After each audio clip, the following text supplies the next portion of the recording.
This is the true story of a missionary called Helen Roseveare who worked in Central Africa in the 1950s. She discovered that God is far more powerful than sometimes we give him credit, and she learnt this through the answered prayer of a little child. One night in Central Africa, Helen had worked hard to help a mother who was giving birth in a jungle hospital. But in spite of all that she did, the mother died, leaving a tiny premature baby and a crying 2-year-old daughter. They would have difficulty keeping the baby alive. They had no incubator, they had no electricity to run an incubator, and no special feeding facilities. Although they lived on the equator, nights were often chilly with treacherous drafts. A student midwife went to find some cotton wool and a little red blanket to wrap the baby in. Another went to stoke up the fire to try and fill a hot water bottle. But she soon came back very distressed because the hot water bottle had burst. Trying to fill it up with hot water, it had spilt all over the floor and was now broken beyond repair. In this hot climate, rubber doesn't last very long.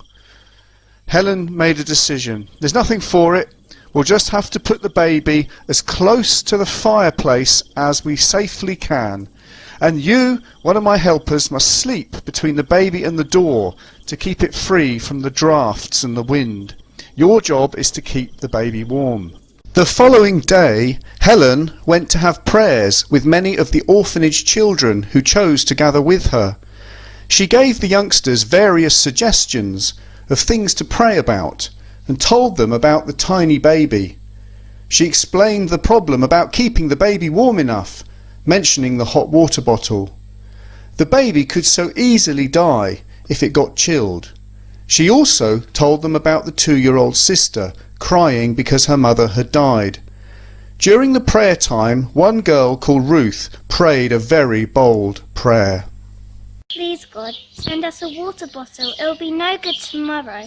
God, the baby will be dead, so please send it this afternoon. And while you are about it, would you please send a dolly for the little girl so she'll know you really love her? Now Helen could not really say amen to that prayer. She just did not believe that God could do this. Oh yes, she knew that he can do everything. I mean, the Bible says so. But there are limits, aren't there? The only way God could answer the prayer of this girl would be by sending a parcel from England.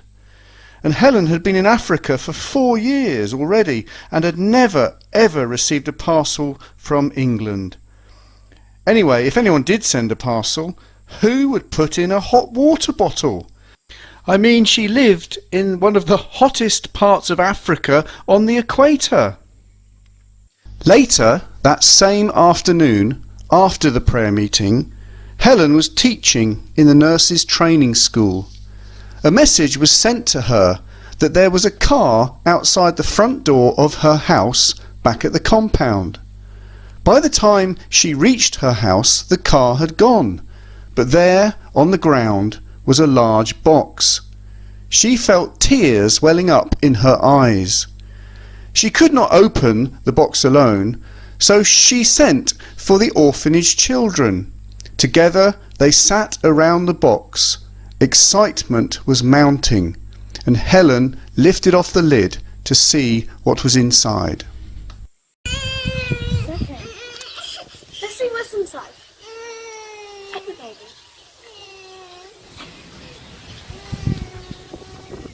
There's some bandages. Some raisins.